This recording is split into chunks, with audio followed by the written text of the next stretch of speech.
All right, ladies and gentlemen, welcome back to WatchThis with RickRamos. As always, I am your host, RickRamos, and as always, my co-host and good friend, producing partner, Mr. Ibrahim Chavez, coming to you from an unknown location somewhere in the heart of Los Angeles, California. I am thrilled to be here talking with you. Missed last week. Couldn't get my shit together, but here we are talking movies, going back to the shelf, and continuing our ping-ponging tennis match of films that some might say are obscure, some might say are difficult, some might say are moody and atmospheric. And today's film is from a director that Mr. Chavez and I have both come to admire greatly in the course. Well, I'm not sure what Ibrahim brought to it before, but definitely for me, doing the podcast and looking into the filmography of Tarkovsky has been an enlightening experience. We talked about Tarkovsky's Mirror and Stalker, two films that I thought were just unbelievably beautiful to look at, but also insightful and captivating in the ideas that they were trying to convey.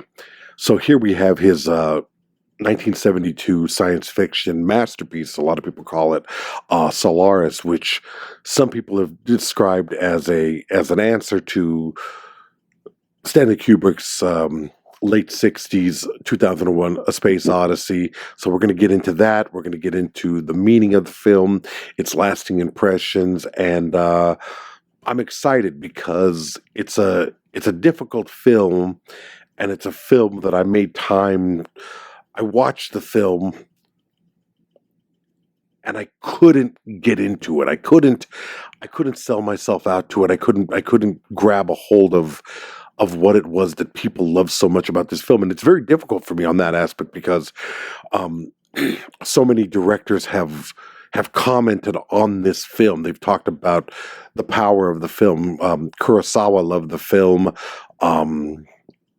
Kurosawa, one of my favorite filmmakers, and a number of other directors who have cited it.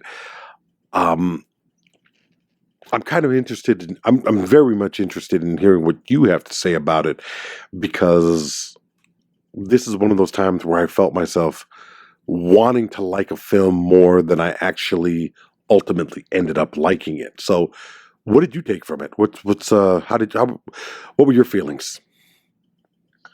Well, what I took from it is not to make the mistake of going into it as a sci-fi film, which is kind of like you have to have that baptism. You have to watch it in order to, and you have to struggle with whatever that means to watch a sci-fi film. Yeah. So that if you decide to watch it again, you don't go in with those expectations, because I think, and I've read that Tarkovsky himself felt that on some level this was a failure for him because he was unable to transcend the genre of sci-fi. I don't know if I would agree that he was unable to transcend the genre. I just think that it's kind of like, it's dressed as sci-fi, but it's more psych-fi. It's psychological fiction, because it's a psychological piece that just happens to be kind of couched in this science fiction kind of genre. So my favorite film of his is Stalker, and so he made Ivan's Childhood, Andrei Rublev, then this film. He made some other ones, I think, in the beginning, but these are like more of like his more well-known films. And then so he made Ivan's Childhood, Ivan as in Ivan, Andrei Rublev, Solaris. He made Mirror, and then he made Stalker, Nostalgia, and The Sacrifice. Stalker, I think, is to me, of the ones I've seen, and I've seen most of them, what I mentioned, it's his greatest film. But I think in a certain sense, maybe this was kind of like a little bit of a rehearsal towards getting to that level of Stalker. You know what? I really felt that as well. I felt like Stalker, because a lot of the elements in Stalker you could see being born here. You can see at least narratively moving into something that would become far more successful in Stalker. I was wowed by Stalker, and Stalker was a difficult film for me because as you sat through the first, I don't know, what was it, 20, 30 minutes, you're wondering, when is this movie going to start? What's going on here? But with all of that, I was still captivated by what was on screen with Stalker. I can't say the same with this. You have that 45-minute setup in this film.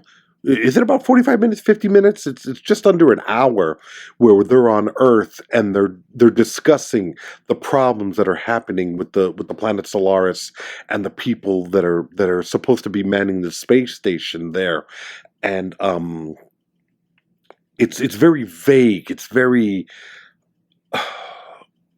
it's a lot of talking heads and sitting around a country home, trying to understand what the dynamics of this family and this friend who's being brought in to discuss the problems in this scientific experiment, which is basically a space station that is researching an ocean planet.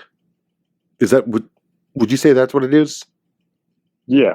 And what's happening to them on that planet and what they're experiencing. And so it's in the 70s. It's like just a few years after 2001 space station film. Yeah. That is, so-called like trippy. So it's like, well, 2001 Solaris. These directors that have like specific visions, Kubrick, Tarkovsky. So and then it's also like the space race, and it's the United States and it's the Soviet Union at the time, and so these kind of comparisons start to get made. And I've read that Tarkovsky actually had kind of negative view of films like 2001. Yeah. He said it was soulless, I think. Yeah, and like basically phony. Because he comes from a very poetic kind of place when it comes to film. And one comment that he made about sci-fi in general is that sci-fi filmmakers force the viewer to examine the details of the material structure of the future. So again, filmmakers force the viewer to examine the details of the material structure of the future. So what does that mean? By relying so heavily on set design and on what the newness and the gadgets of the future world are, it becomes superficial, according to Tarkovsky, because you're, instead of dealing with, you may be dealing with whatever theme, but it's mostly, it always goes back to, or the focus is always, this is the look, these are the toys, these are the shiny objects. And so you're taken away from the human experience or the human interface with that world. Now it's, unless that's like the plot device, which is an android trying to kill humans or whatever it is. But according to Tarkovsky, it's always about looking at the surface, looking at the material structure of the future, versus here, the future technology blends in with the background of the past, and it's the past that like rears its head rather than the threat of the future. The technology in Solaris is taken for granted the way it is in real life.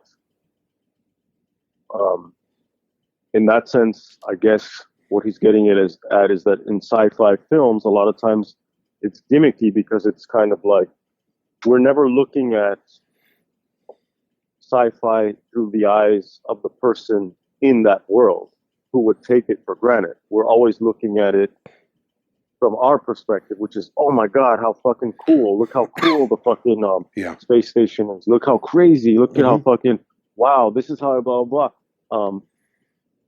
We were talking about this earlier. When does a 14-year-old go, oh my God, I can't believe I have a computer, a camera, and a phone in my pocket, and I can do all these things, and I can talk to my friend, like, oh my God, this is amazing. No, it's just a fucking, like, that's your cell phone. That's what it is. No one cares. If you were to take a kid from the 50s and show him this, the kid would be like, what the fuck? If you were to take a kid from the 17th century and they would say this is the work of the devil. But a kid nowadays is just kind of like, whatever. They're like, whatever, bitch, no big deal. So what happens when you make a film that takes place in the future, but it's not about, the film is not about the toys. It's not about the technology. It's not about the space station. It's not about any of this shit. It's about what happens inside. That's where the horror is. 2001 looks forward through technological history, right? It's from the dawn of time, these apes fighting and the throwing of the bone into the air, and as it like spins in the air, it transitions towards this like spinning space station. Solaris is not that at all. Solaris is looking in and back on memory. And one of the characters says, we need a mirror. Like, who gives a fuck about all these other planets? Like, we're looking at all these other planets. We need to look at ourselves. Like, that's the most strange planet, So already Solaris is coming at the genre. If you look at it from the perspective of genre, of sci-fi, it's already so fucking like, it marginalizes itself as a fucking sci-fi movie. Because it marginalizes the sci-fi element. It's not, oh my God, this is so cool, but it's so cool that it could destroy us. It's like, no, well, this is just kind of where we are, but there's something about the planet that's revealing something about us, and that's what's the mystery that we can't figure out. It's not fucking, can we go through these dimensions or these black holes and all this other shit? It's not bells and whistles. It's fucking, it's mirrors. And think about Tarkovsky's filmography, nostalgia, mirror, Ivan's childhood. It's different. It's difficult, but it's different. Well, with Tarkovsky, Tarkovsky's an interesting filmmaker. You have a poet in late 70s Russia, the late 60s through early 80s Russia during the Cold War, the slow collapse of the Soviet system, which would find its finality in 88, 89, somewhere around there. Yeah, Berlin Wall. Yeah, the Berlin Wall. So you're looking. That was the outer, like, the visual fucking cue. Mm-hmm. Yeah. So with Tarkovsky, you have somebody with a humanist who's going against his country, basically, who's writing and creating stories that are looking at the soul, that are looking at the individual and how that individual copes with the world around them. I can't speak as an expert on Tarkovsky or Russia at that time, but what I can speak to is this idea that you've established of science fiction and the audience's marveling at the imagery that is up on the screen, the technology that is being introduced to us, that is being told we have to look forward to, whatever kind of future. You're right in that aspect, and the people living in it are gonna. It's gonna be it's gonna be almost a mundane type of attitude towards it because it's just the thing that you live with. There are a number of times when we, like you said, with the cell phone, where we look at our world and we just accept it for what it is. We just don't. We don't marvel at the advancements that we've made until we actually sit down and think about what it was once like to rotary dial a phone versus FaceTiming somebody across the country or even across the world for that matter. And in addition, you go back to a day where you picked up a phone and you talked to an operator who had to patch you through to somebody else. You know, you see that on TV. You see that on the Andy Griffith Show. You see it on episodes of I Love Lucy. All of this, the world has changed to such a vast degree. Yeah. But the thing about it is, human nature remains constant throughout it, and the beauty of what Tarkovsky does is he focuses on the loneliness, the depression, sadness, hope, all those things that make us human beings, reflecting on the past, reflecting on mistakes that were made, and how we are able to either overcome them or become crippled by them. And I will say this, there's a good story in Solaris. And I feel, and I got to tell you, I'm very conflicted because there are so many polls and directors who speak so highly of this film. And yet I felt bored. I don't know how you felt. I still haven't got a picture of how you feel about the film as a whole, because I know you and we viewed films differently in that respect. Technically, this is a well-made film, beautifully acted, especially by the young woman who plays Hari, that actress. The two men that are on the ship when the lead character arrives, including, wasn't one of those in Stalker?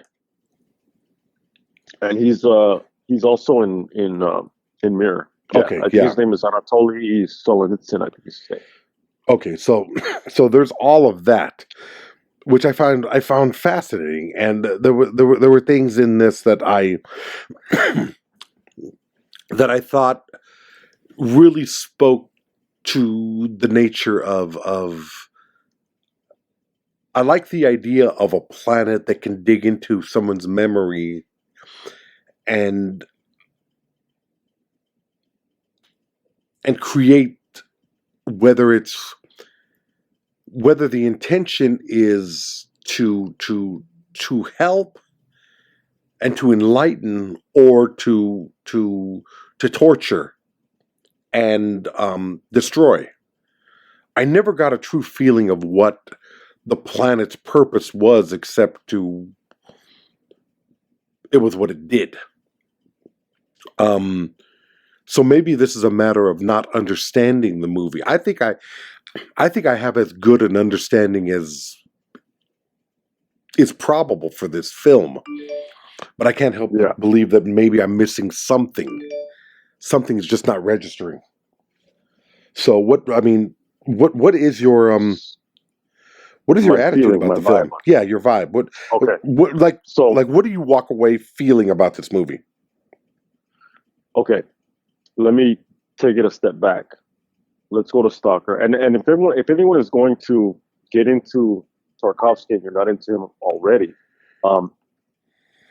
my first instinct is to recommend Stalker.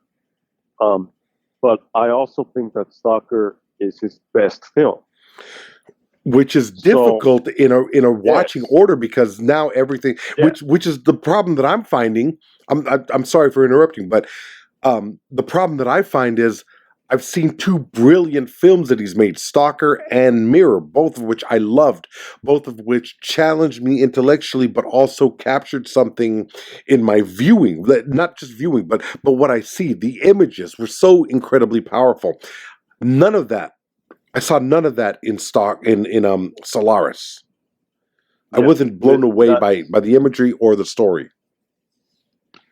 Right. So it creates what you're describing. Yeah. So, I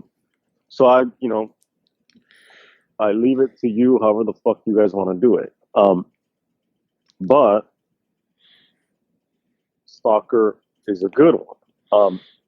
And again, his whole filmography, he's a brilliant director. Yeah. I knew that it was going to be a slow burn. Wait a minute. Because that's had you seen the film before this, or? I had seen the film once before. Okay. But it's been a long time. Okay. And I've seen the remake. We can get into the remake if you want. I haven't seen it, but I'll say this much: Soderbergh is a director that I think we've talked about in the past. I respect. If anybody's going to remake this material, I would be interested in what Soderbergh brings to it. Sure. I would be interested in what Christopher Nolan would bring to it. You know what I mean? Like, also, Christopher Nolan kind of did bring something to it with Interstellar. Right, which at some point we may talk about. Which we should. And that can connect with Tree of Life as well, which is kind of like we're in this process of going back and forth. Tree of Life brought us here. Yeah. So with Stalker, I was taken along on this journey. And you're able to ride this slow burn, but you're riding the Stalker journey and you get to an actual place in the film, and you are blown away along the way, and you're just like, wow. This film, I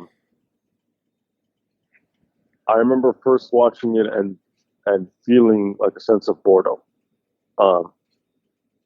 This is like years ago. And then now I watch it and I can understand that vibe. I remember the original vibe of that. Mm-hmm. But it was like, look, I understand that Tarkovsky's views of he's central to his view of filmmaking is time and the feeling of time passing. I've talked about this. It comes. I bring it up every time that we talk about Tarkovsky because you can't separate that from him. So I knew it was going to be, and that there was not a lot I remembered about this film. And so it was like, okay, like sit with this and just go along for the ride. And I remember there were moments in the cityscape that I thought were interesting. And I was like, oh, some of this kind of reminds me of like THX, the George Lucas film, which I like.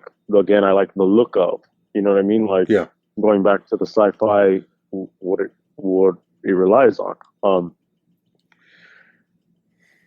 But the feeling that I am left with having watched it this time is because of the way that the film is slow, I started to feel this sense of like, I was anxious. I was antsy. I was kind of like, because we're waiting for things to supposedly happen, right?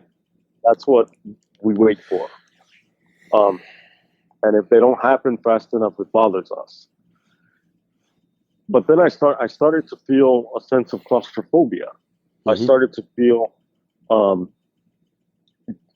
ill at ease. I felt discomfort. I felt all of these things, and I'm like, this is interesting because how much of this is baked into what Tarkovsky, how much of this is baked into the film, like on purpose, so that you feel these things, but you don't necessarily know why. Or maybe you're feeling these things and you're thinking, I feel uncomfortable because I'm bored. I feel uncomfortable because I don't like what's happening, what I'm seeing. Mm-hmm. But how much of that is actually like part of what he wants you to experience? And we don't have the answer, but I went with it with this. I'm thinking, what if Tarkovsky wants us to feel ill at ease, uncomfortable? We're waiting. We don't know what the fuck is happening. We don't know what's going on. How are we now in the place of the main character who at the space station feels all of the things that we're experiencing as the viewer? And then now you start to see these things and you're like, okay, who the fuck is this person? Who is this person? Who is this woman? And then, okay, and spoiler alert, we're talking about the fucking film. He sends her away on a fucking rocket or whatever, and then she comes back, and then we realize that in this like off of this planet,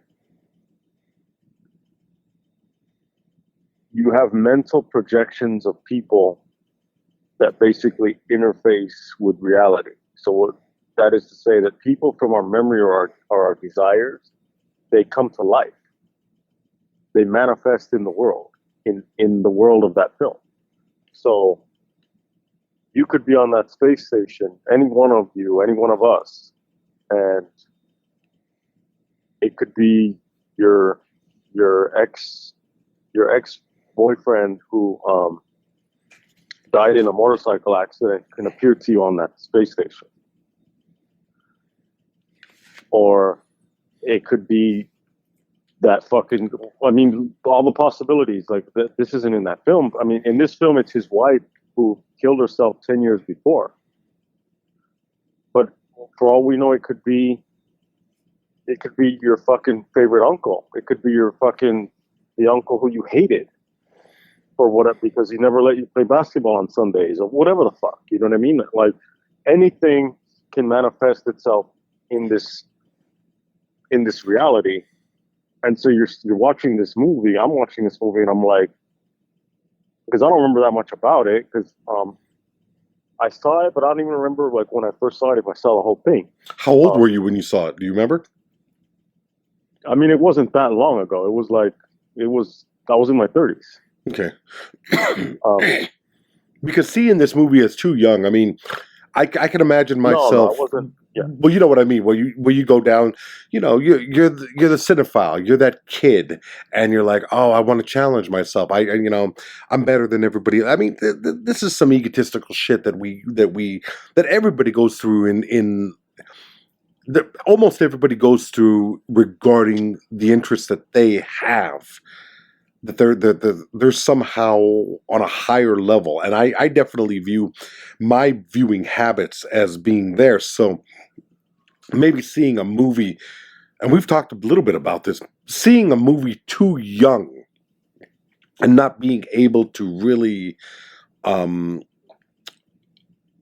comprehend isn't exactly the word, but there's an element of life experience that needs to be had in order to fully appreciate a story as it's parceled out to you. So with something like this, I can see where falling in love and having relationships would make this a more fulfilling, heartfelt experience. Now, when you watch this, you know the feeling of having someone either leave your life or be taken out of your life.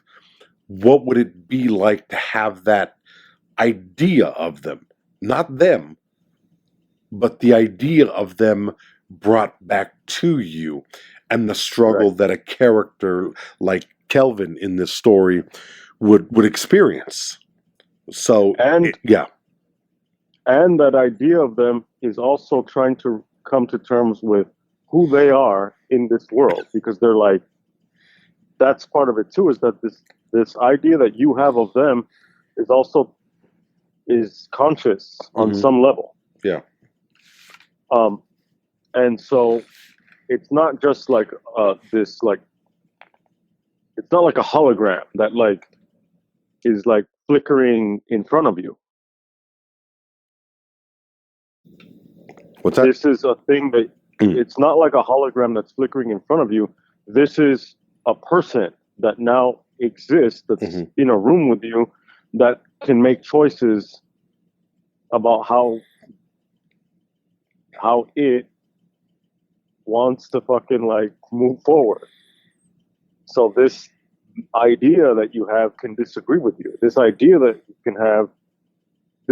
you have can argue and harm you physically. And so so I'm watching this fucking movie, watching, and I'm fucking uncomfortable. And there are moments when I'm uncomfortable because it's slow, but I know it's going to be slow. So that's kind of like, okay, this is a conscious thing. But then there are moments where I'm just like,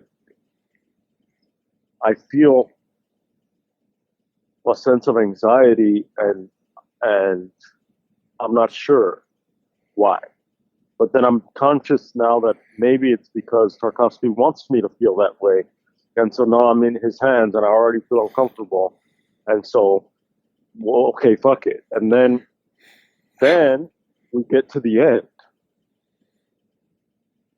Well, let's pause a little bit. Yeah, sure.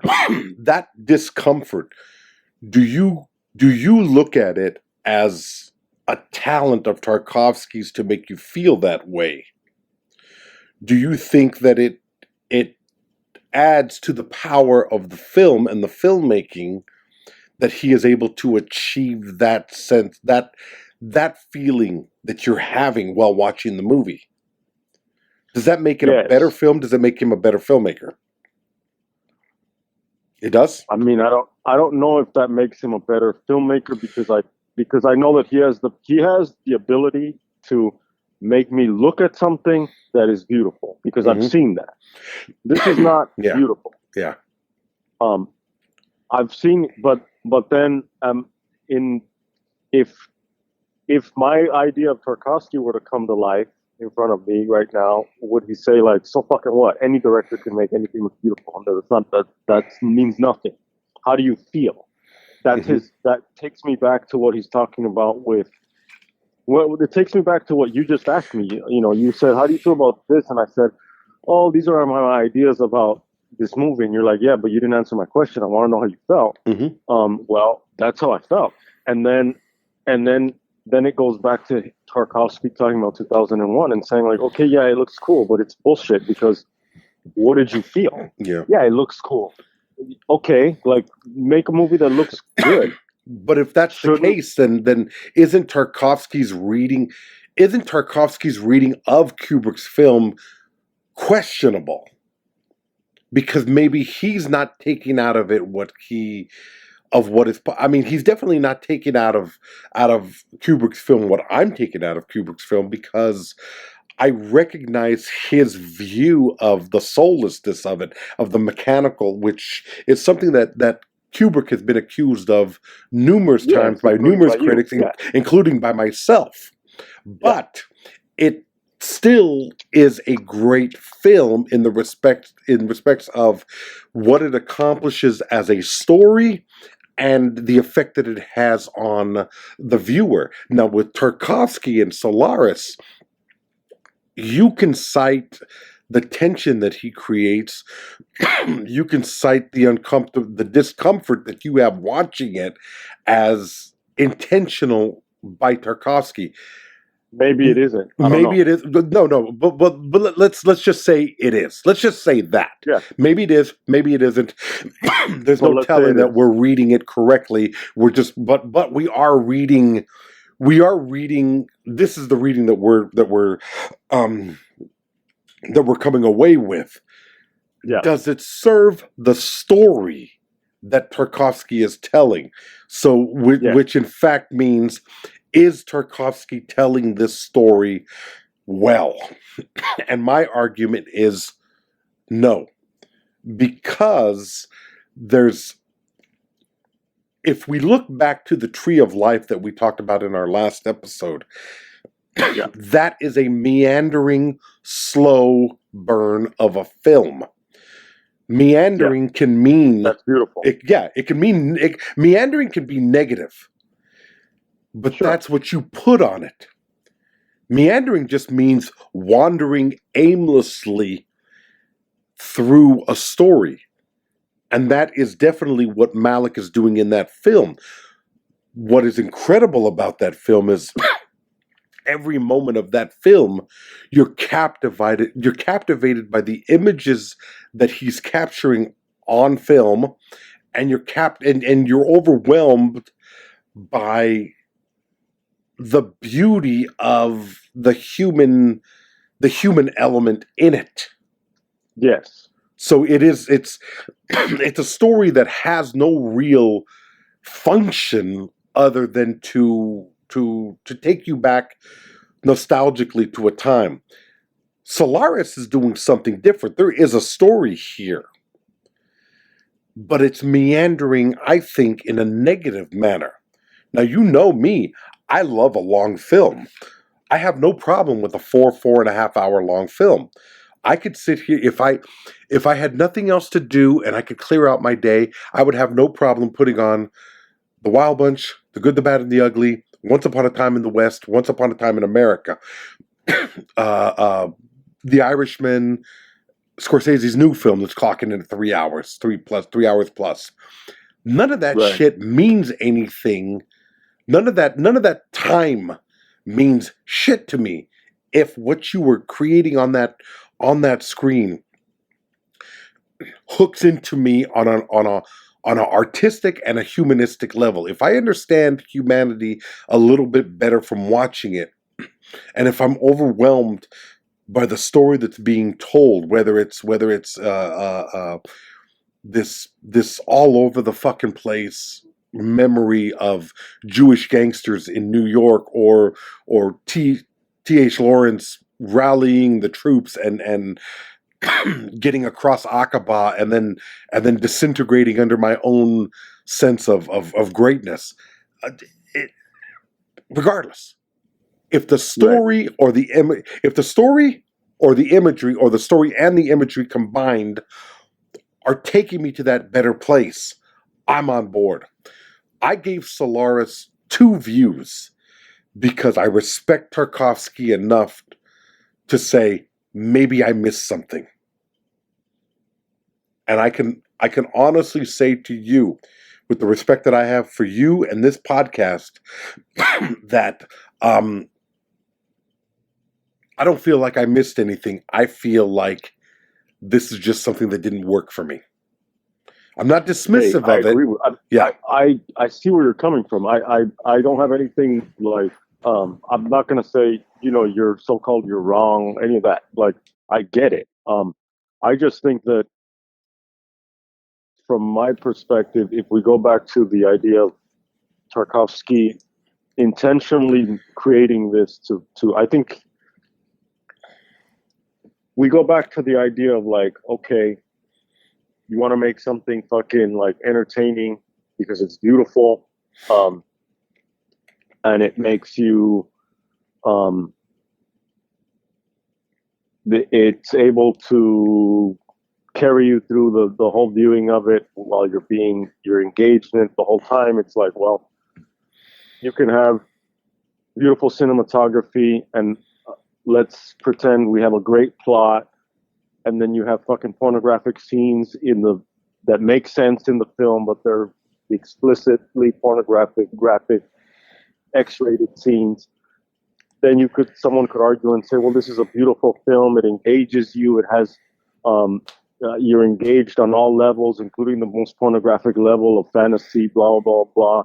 Cinematography is beautiful. The dialogue is amazing. The plot is great. It has an all-star cast. The director is great. It has a good runtime, blah, blah, blah. Great soundtrack, whatever, right? John Williams did the the music for the sex scenes, whatever. Like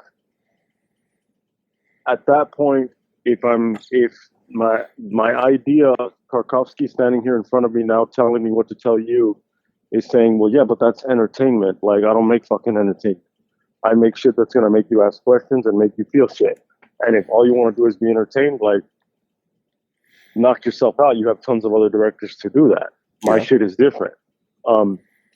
Did he make something that I was like on the same level as Stalker? To me, no. I think Stalker is a better film because it did all of what you described, but it also does what he would have, I think, described, which is make you ask questions, make you feel stuff. So it kind of hits all the bases. Does this hit all the bases? I don't think it does. So in that sense, I agree with you.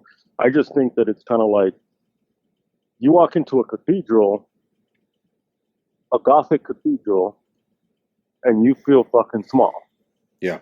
And that's on purpose.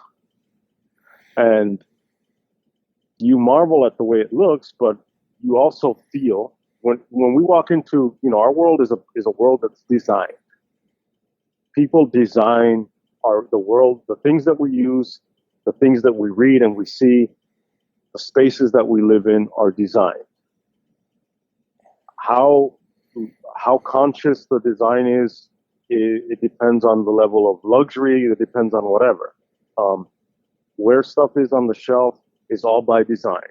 The way that things look on boxes and on buses and on billboards and on our fucking screens is all design.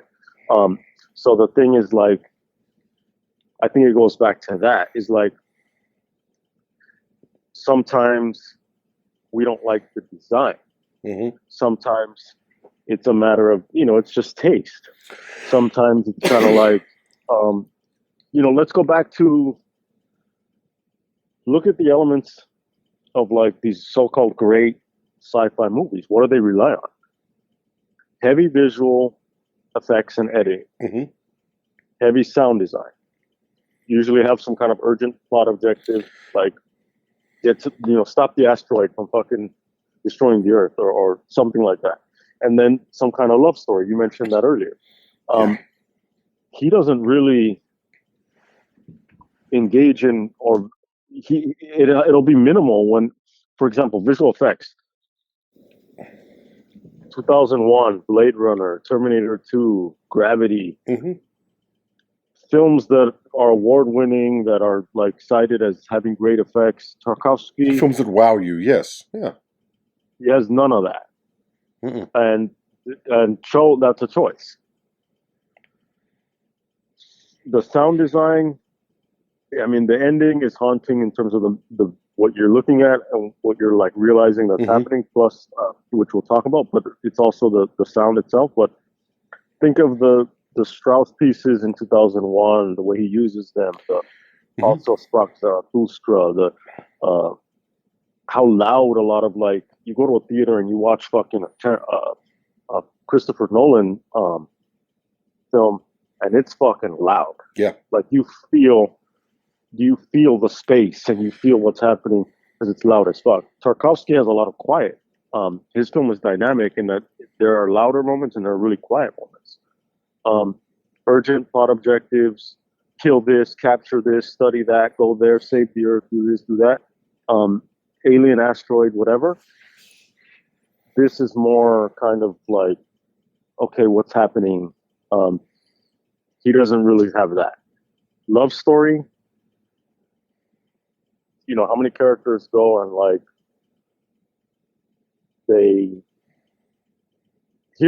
what I'm getting at is that they have it's not really a love story because this is a projection in his mind. And this leads me into like the Solaris of, you haven't seen the Solaris, the new one, newer one. No. I imagine that your argument for that one would be kind of similar to what we've talked about Christopher Nolan having done this, a well-made film. I think you would have thought that it would maybe more well-made than this one in terms of like, it has a plot, and it's a Stanislav Lam novel. I think the Soderbergh one sticks more closely to the novel. But let's do a compare and contrast, I think your problem with the newer one would be that it's well made, but it's not deep enough. Mm-hmm. Maybe you're saying this one is deep enough, but it's not well made enough because it doesn't have like enough to bring us along with it.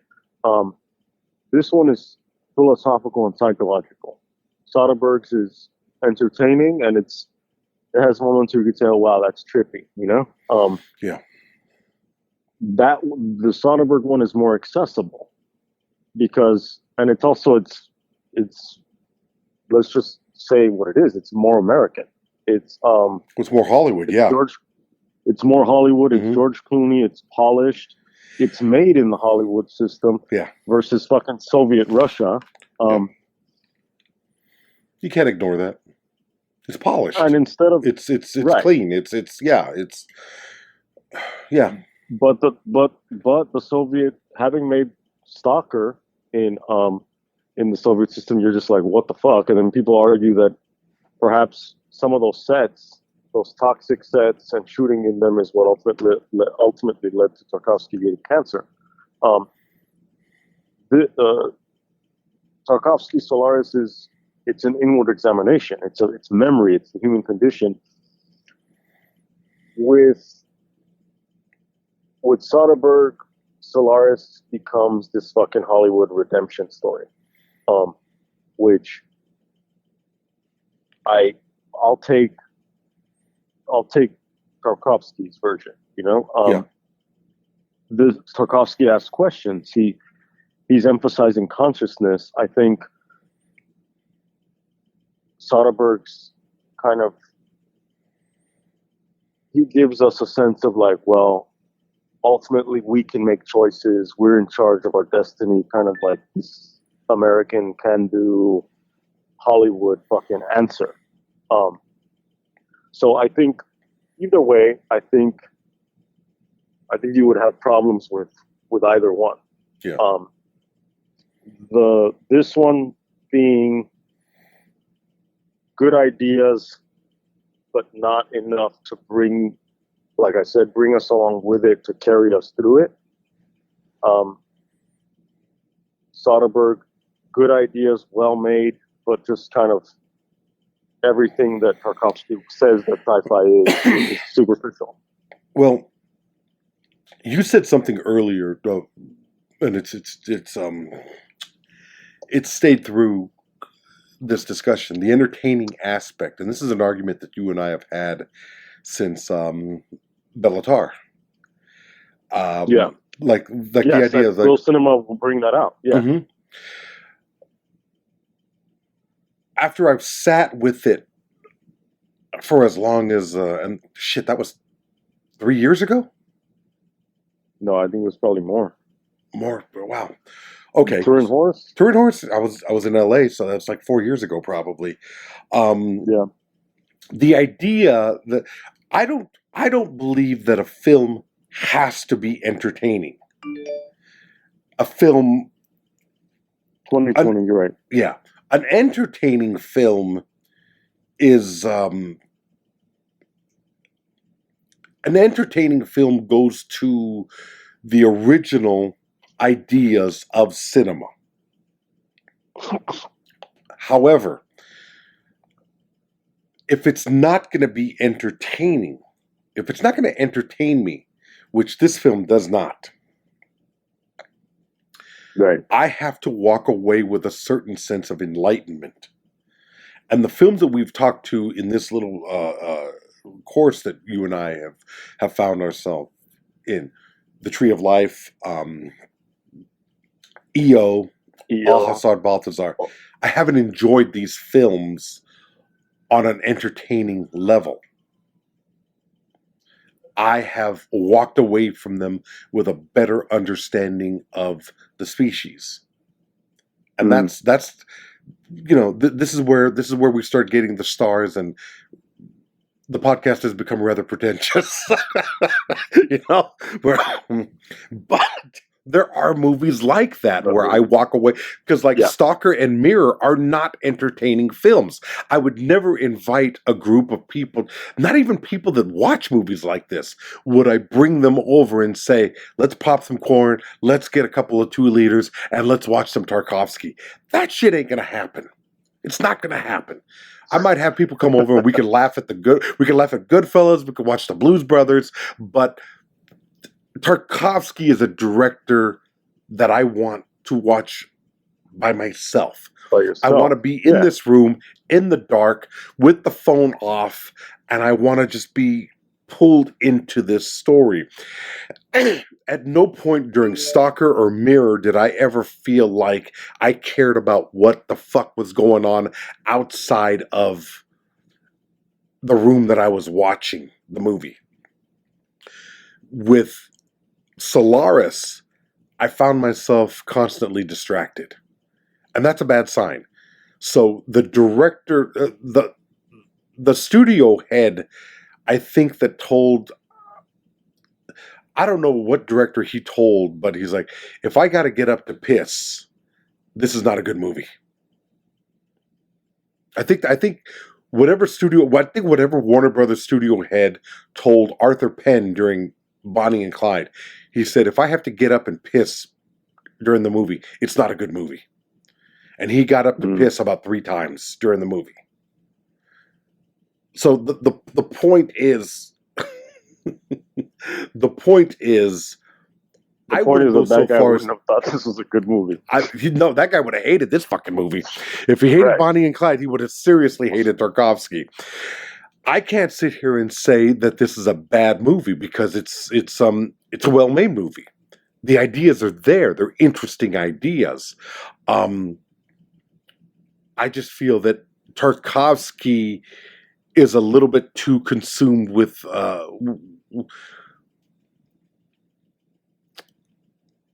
he's a little bit too consumed with making something grand than actually finding the grandness in it. So where Stalker in particular did that.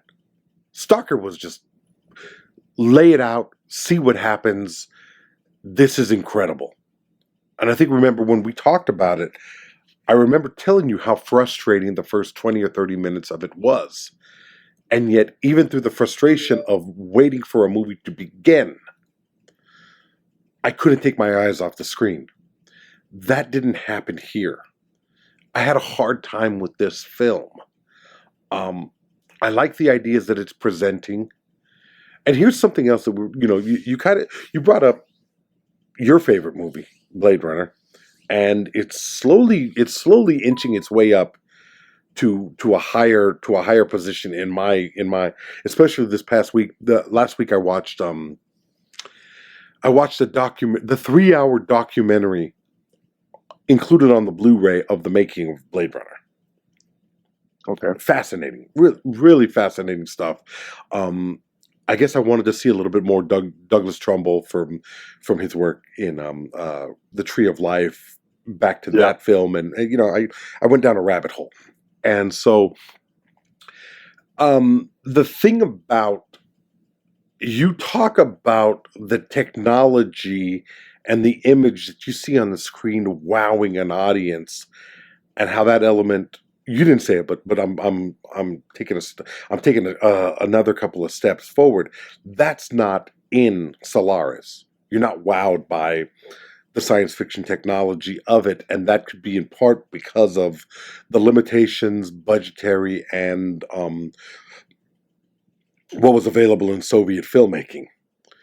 Plus the choice to not rely on that. There is that too. The choice not to rely on that. But at the I think core, that's probably the main choice. Yeah. But yeah, he could have done something that tried in that direction. I mean, you have a floating book in this movie. The whole thing about shit with Tarkovsky, it rains indoors and shit floats. And objects move. That's it's more like a magical realism type thing with him. Yeah. What he didn't want to do is, quote, force the viewer to examine the details of the material structure of the world. that's not what he was interested in. So even had he had the money, I don't think he would have, or the support. I don't think he would have done something that looks amazingly sci-fi. Yeah. Well, Blade Runner is amazingly sci-fi, but do you love Blade Runner because it's Blade Runner is not Star Wars. No. As far as I'm concerned, and I like Star Wars. I've gone back and forth. More sci-fi than Star Wars. Far more sci-fi. Because it's set in our world. It's a future it's a future at the time that we predicted. Right, it's a past now. Yeah. I ain't got my fucking flying car. But one of the great things about, and one of the most powerful things about Blade Runner is that with all of the technology that is there, it's still a human story about what it is to be human. And you can say the same thing about Solaris. There's an element there of what is it to be human? Yeah. This manifestation of memory, this manifestation of true love and what I have cared about coming back to me and how I would react to that. It's a very difficult sell with Tarkovsky, though, in a way that Ridley Scott isn't. Ridley Scott. Sure. Maybe it's because Ridley Scott. I don't know if Ridley Scott is a better director. I hate to get into the debate of who's a better director, because that shit is always subjective, and you just get pissed off at people. There's no way that story ends well. That's a bad fight to get into. But with Solaris, I just feel as though I'm not pulled in and held in the same way that I am with Ridley Scott's vision of the future, or Kubrick's version of the future, because I don't think Kubrick's version of the future. I think the fact that Kubrick focuses on the AI as a parallel, and there is a greater understanding of humanity by his focus on HAL 2000. It's everything that we're giving up. It's all that we are no longer in control of, and it's ultimately a very frightening film. Do you get that sense from Solaris? I don't. The frightening element of it, I think, was just how I felt throughout watching it, and then ultimately the discomfort that I felt with what happened at the end. The ending of the film is you see the main character back home in that country home that you described earlier where his father is. Yeah.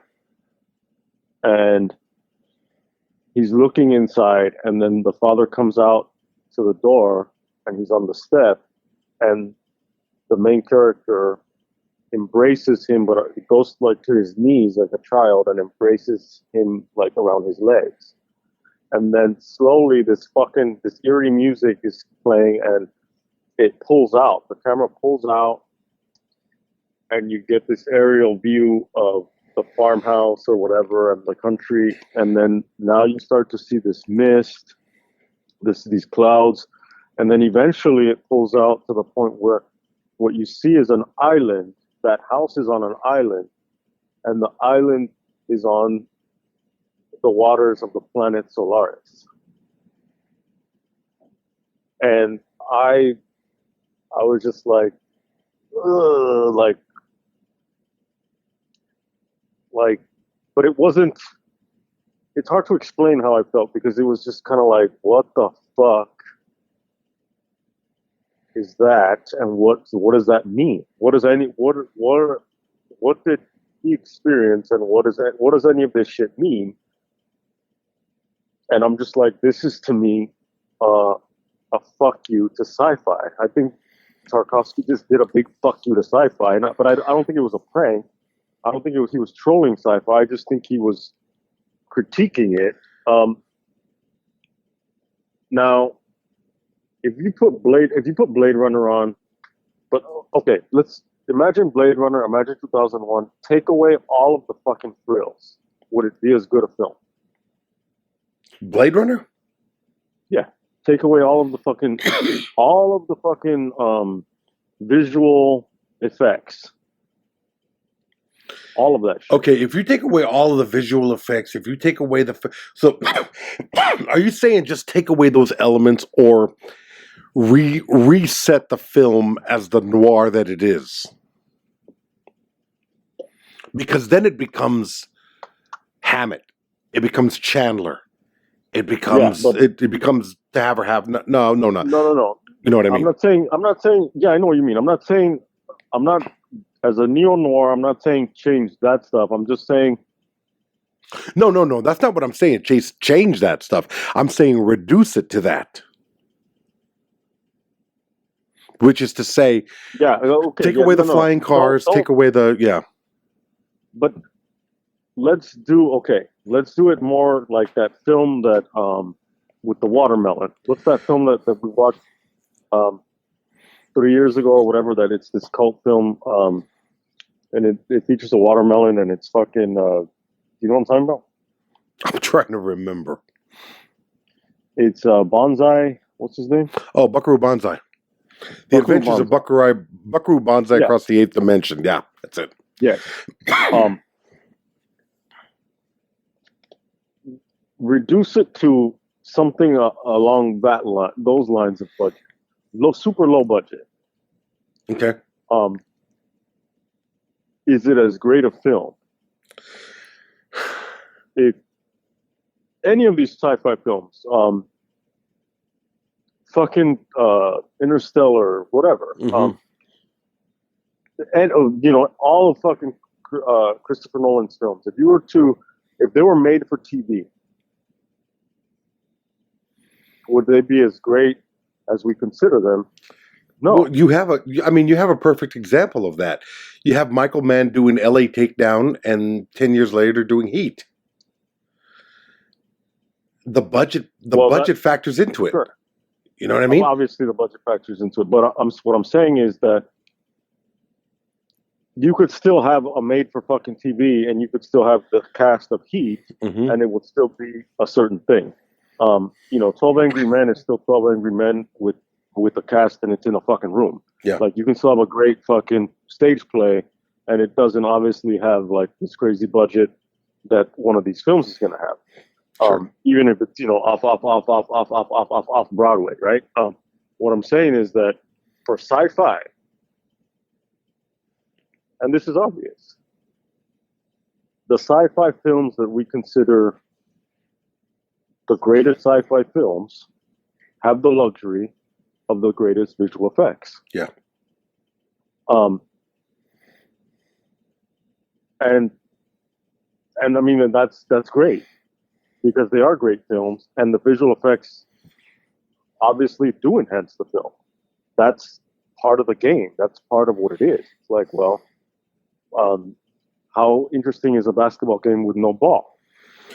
Not fucking interesting. But you have nothing to fucking pass. But the thing is, go ahead. I'm sorry. What I'm saying is that I don't know that Tarkovsky. Let's look at it the other way. Let's pretend that Tarkovsky would have said, I want to make this film, but I want it to have amazing fucking, like, the best visual effects. And he'll pretend he had that at his disposal. The best cast, the best visual effects, the best blah, blah, blah, blah, blah. Would it have been made better by that, or what do you think? Do you think? I'll give you an example. That would have changed the plot. I'll show you. I think I can address that based on a favorite director of mine. Let's look at the career of John Carpenter. Now, if the thing in 82, 81, whatever that was, had not opened up against E.T., and The Thing had been embraced, and it would have been taken as the genius piece of filmmaking it was. And at the time, state of the art special effects. There had been nothing like it, regardless of what some of the critics, Roger Ebert calling it a barf bag movie, where that was the selling point. No, if The Thing had been the financial success that it deserved to be, 6 or 7 years later, what would They Live have looked like? Because if you look at They Live, which he did on a much smaller budget, even in comparison of the times, They Live, the special effects are not that great in They Live. No, they're not. They're not. But the story is brilliant. And Carpenter's execution is on point. Is it as great a film as The Thing? No. But god damn it, it could be. It's not too far. It's about as could have been. It could have been, but also within the parameters of its limitations, it's a fucking great film. They Live is a fucking great. It is one of, when John Carpenter is remembered after he smokes himself to death, John Carpenter will be remembered for 2 movies: The Thing and They Live. And They Live is going to be The Thing. He's not going to be remembered for Halloween. Not as much as for They Live, and I'll tell you why. Because Halloween is the beginning of a slasher genre. Yes, that made it possible for Freddy and Jason and a number of others. Leatherface had already come out. Halloween. Who the fuck? A lot of people don't know They Live. That's what I'm saying. No. But this is the thing. This is a different conversation. This is a different conversation. But you don't automatically think John Carpenter. You think Michael Myers. Okay? Halloween jumps out at you because it's Michael Myers. Okay. People who know movies know John Carpenter's Halloween, John Carpenter's Big Trouble in Little China, John Carpenter's Vampires, whatever. People who know movies know that. My point being, stylistically and professionally, Halloween is an incredible film, especially at the time in which it was made and became a calling card for Carpenter. The Thing really spoke to the times, and people who remember the paranoia of the AIDS epidemic talk about that movie in regards to it. Yeah. They Live is something different. They Live, when people finally go back to it and rediscover it in the way that it deserves, they're going to say, how the fuck did this guy have a handle on Reaganomics and the selling out of the American culture, people, and country. That movie is so overwhelmingly prescient. He nailed it with that movie. That's why I think it's going to be the one that he is called back on and remembered, and they're going to say, yeah, the special effects aren't that great, but look at what he was saying. It's probably his most powerful film in that regard. And as much as I love the Thing, They Live, if I had to, if you were to put it on paper, which one was the more powerful and which one spoke more to the times and the overall problem of humanity, They Live is going to be the one. So when you talk about if that movie had the $50 million budget that it deserved, number one, it would have had Kurt Russell, probably, maybe. Yeah, it would have been. But then again, it could have been another series of Escape from New York films. Who knows what the fuck that would have been? So here's the thing. Yeah. By your argument, then you could say that Solaris is probably Tarkovsky, the film that Tarkovsky will be remembered by, because it speaks of the times. Because let's pretend he did have all the money and all that. Mm-hmm. Maybe you would have said, "This is the most beautiful fucking film ever." Maybe I didn't enjoy it. Maybe I couldn't get into it, but I loved watching every fucking minute of it because it wowed me. There's a You would have chance, yeah. said that. Maybe. But he didn't do any of those things. And if we go back to your "they live" fucking John Carpenter argument, Mm-hmm. Fucking John Carpenter argument. Okay, cocksucker. You're going to challenge me? How dare you, motherfucker? Hey, it's your fucking argument. The thing is that he doesn't have the fucking special effects. He doesn't even have the fucking like great plot. But what you just described for fucking for Carpenter, and They Live. For Carpenter and They Live. What are the messages of the film, and what is he saying, and how does it fit into the time period when the film is made during the fucking Cold War?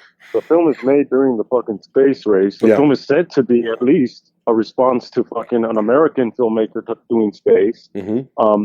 Where the main message is like, instead of looking out in terms of technological blah blah and trying to gain like supremacy over not only like the Earth but over the fucking galaxy, to take the Star Wars fucking language. Mm-hmm. We need to look back on ourselves, and we need to really examine ourselves, our desires, where we come from, what are we doing, the human condition. So in terms of that, this is fucking arguably Tarkovsky's greatest film, even though I don't actually believe that. But I mean, like, that argument would hold for this, according to your own public opinion. Maybe might be able to do that, but you're also talking about the difference between execution and you know, with Carpenter. First of all, I don't need to point out how vastly different these two filmmakers are. Well, yeah, but Carpenter made a film that not only spoke to the times in which it was made, but also grabbed a hold of you, and it was entertaining. That's what you're saying. It was incredibly entertaining. And see, now we've drawn you're drawing a parallel argument that I can't defend in this respect. All I can defend is in the respect of the original assessment of what the original idea of, if Ridley Scott didn't have the budget that he had for Blade Runner, then he would have made something. If he would have tackled that, he would have made something similar to They Live. Could it have been as good? I don't know if it could have been as good, but the elements are there to be. I don't know. I don't think these films, look, 2001 without the fucking special effects is not fucking like, it wouldn't be the same fucking, it wouldn't be what it is. Like, come on. But that's a different kind of movie. That's a way different kind of movie. I don't know that. Well, that's part of, I think, the definition of the great fucking sci-fi films that we consider to be, with the exception of this one, and that's why this film is so frustrating and difficult, is that I think this is the fucking anti-sci-fi movie. Yeah. And so it's kind of like we're judging it. This goes back to what I said in the beginning. Like, I think it's kind of a mistake to think of it as a sci-fi movie, even though it like plays one on TV. You know, like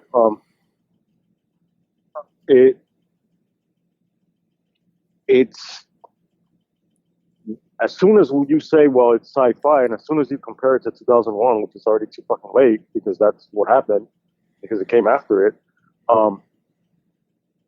This movie is already gonna fucking like fail, because it's not only is it not relying heavily on those elements, in a way it's rejecting them. Yeah. So Tarkovsky kind of not only is, to me, saying like fuck you to sci-fi, he's also like,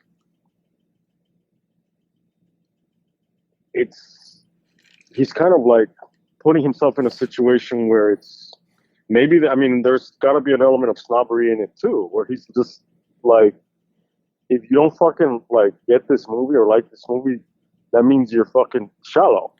Yeah. Because I'm gonna make it fucking hard for you to fucking like this movie because, and then it's also like, well, when you look at so-called slow cinema from around the world, Yeah. It already sets itself apart from fucking Hollywood on purpose. It doesn't want to do that. Let's go back to, because we were talking about before we even started recording, we were talking about technology and pornography and how technology and pornography are fucking hand in hand. Yeah. And you know, people, that's something that comes up in every conversation probably whenever anyone does any kind of cultural critique or exploration of pornography and especially, look, we're talking about fucking cinema. We're talking about how, go back to that old episode that we did on pornography, and you're going to talk about fucking how the different stages of pornography, the different stages of technology influence how pornography is consumed in our society. Episode 108 from 2016, we talk about this. From the movie theaters to VHS to cable to fucking internet to blah, blah, blah. Yeah. There are genres of pornography now that are considered so-called like female perspective, anti-male gaze pornography that focuses more on it just looks like real people having sex and having like sensual experience, but it's being filmed.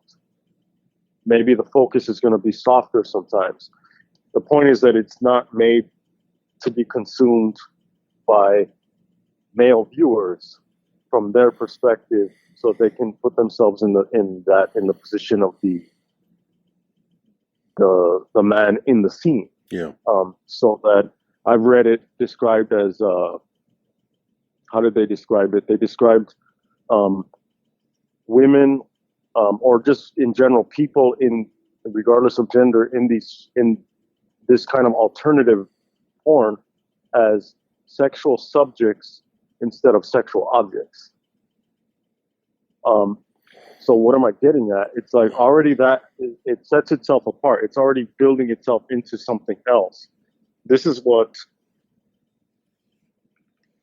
and maybe it's not going to have the same like snappy fucking titillating appeal that fucking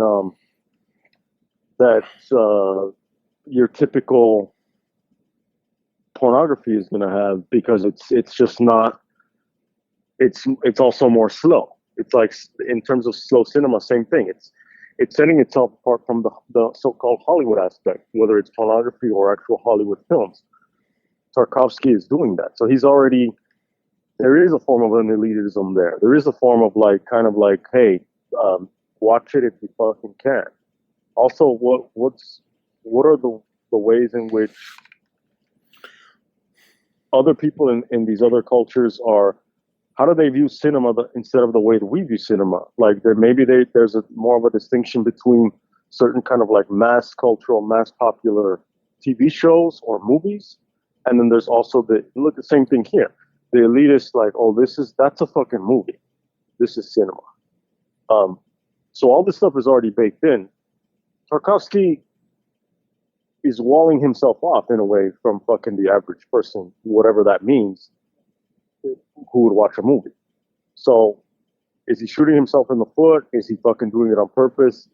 Probably all of the above. Did the Soviet system shoot him in the foot because he was constrained by it? Absolutely. All of the above. Yeah. It's a difficult fucking movie. I don't think it's his best movie. I've argued mostly, like, basically not against what you're saying, because I in many ways agree with what you're saying. I just think that there are other ways of interpreting the film that go even beyond what you're saying and what I'm saying. You know what I mean? Like, it's tough. Is it great? I don't think it's a great film. I look at what people who I respect feel about this film, and a lot of people love this film. critics, filmmakers. Um, Are they supposed? Do they think they're supposed to? You know what I mean? Like I there, don't know. there is Like that, but there's also a factor that we have a number of films that have come since this film, that we have seen before this film, that you can't get around the impact that those films would have. And in particular with Tarkovsky, whether we made this mistake or it's not a mistake, we saw Stalker first. yeah, That's going to be a problem. is... That's going to be a little bit of a problem, because when I saw Stalker, I knew I saw a masterpiece, and I saw a filmmaker that I wanted to slowly dig into over a series of probably 6 or 7 more films. Now, Andrei Rublev, I want to see Ivan's Childhood, Nostalgia, The Sacrifice. I still want to see all those films, but I don't have this. I don't have this wide-eyed excitement the way that I did after watching Stalker. That's maybe not fair, but it also brings me down to a point where I can go into the film with a little bit more realistic point of view. And the expectations are different. The expectations are different. And now, because I've seen the fallibility of the filmmaker. I've seen that it is not what I thought it was. He's not the end all be all. So I can again, like, yeah. Sorry, go ahead. No, it's just that I can go into those films now with an open mind and a fairness and a critical fairness that will allow me to take these films in as either great, bad, mediocre, or masterpieces. I don't know what it's going to be.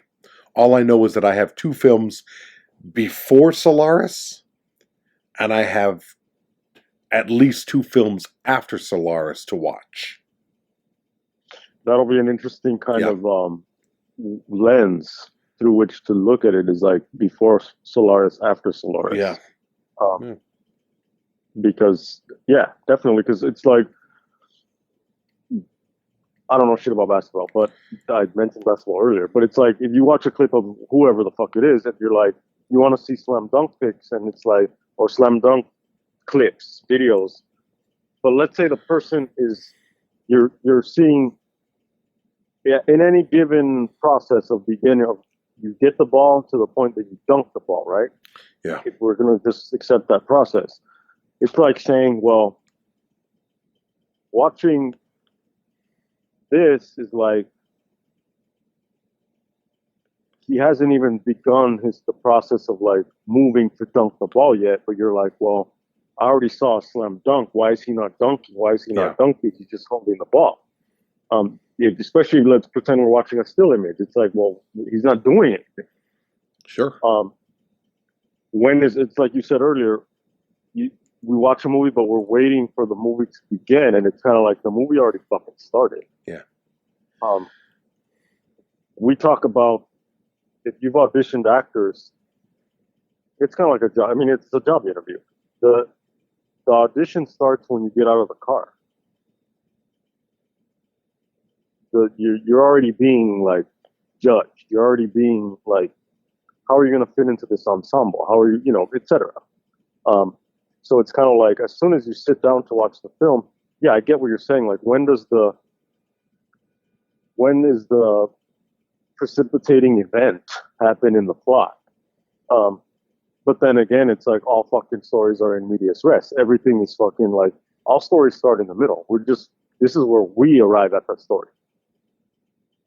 Either we have no idea, or else they're going to tell us, like, they're going to give us backstory. They're going to give us exposition if it's fucking not that well made. You know what I mean?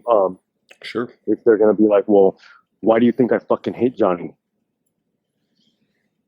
You remember when he fucking cheated me out of $40,000 and blah, blah, blah. And it's like, why would someone have to tell the other person that? They're just doing it for the sake of the audience who doesn't know. Yeah. because the movie started fucking way back. You know what I mean? It's Yeah, there's always a story behind the so story. right. So it's tough. Solaris is definitely. I'm glad we did this because it's. I wouldn't necessarily have gone back to see this film. I'll go back and see Stalker. I wouldn't have gone. I'll go back to see Blade Runner. But were it not for EO and Tree of Life and this and that, and it's kind of like I've been curious because the way we're doing it for now is I still don't know what you want to watch next in response to this film. Mm-hmm. We're recording, I have no idea.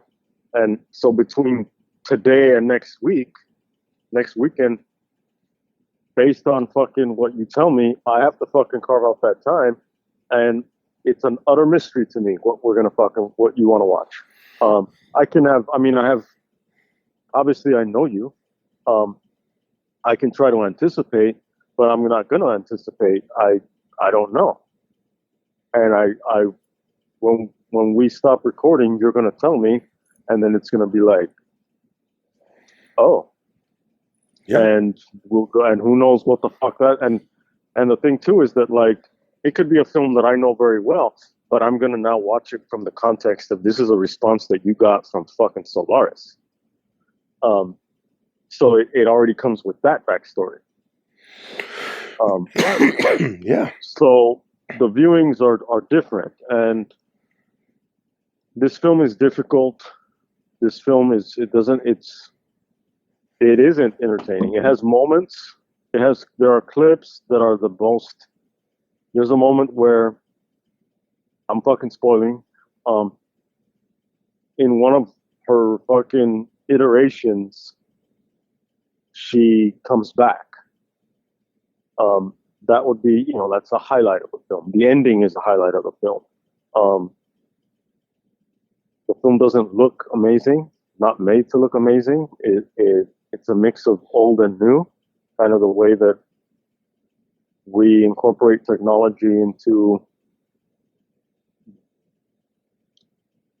our pre-existing world, and in some ways we're bringing along things from the past, the historical, bringing things from the future, mixing them with the present, and that's kind of how we move.